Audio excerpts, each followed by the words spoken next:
Alla corsia 1 parte Margherita Serafin, nuoto 74. Alla 2 Valentina Revelant, nuoto gemonense. Corsia 3 Anna De Boni, onda blu.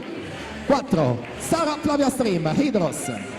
Alla 5 Anna Porcari, Team Veneto. Corsia 6 Emma Scoparin, Team Veneto. Alla 7 lane 7 Izza Vitec. Alla 8 Aurora Tapra, nuoto di nuoto 74.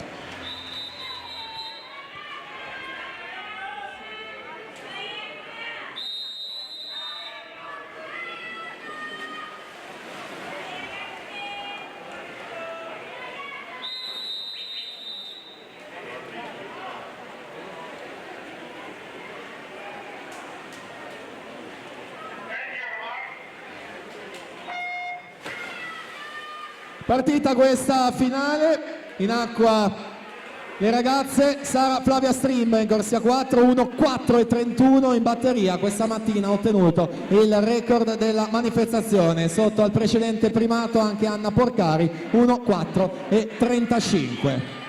Stream per l'Hydros, Porcari per il Team Veneto, quindi Anna De Boni, onda blu in corsia numero 3 che prova a prendersi il passaggio ai 50 metri, 30 e 88 per lei, Anna Porcari 31 e 22, quindi Sara Flavia Stream 31 e 35. Terzo tratto di 25, sempre molto importante, infatti risalgono e si avvicinano le atlete al centro della vasca ad Anna De Boni che ancora continua a condurre.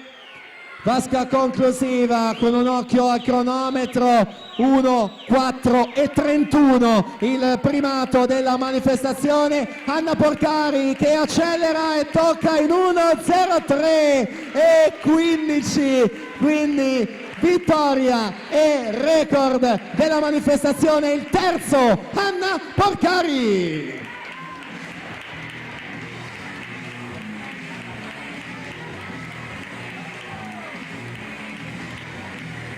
Abbiamo anche la grafica con i pinguini, il record dell'evento. Anna Porcari 1:3:15 sotto il precedente.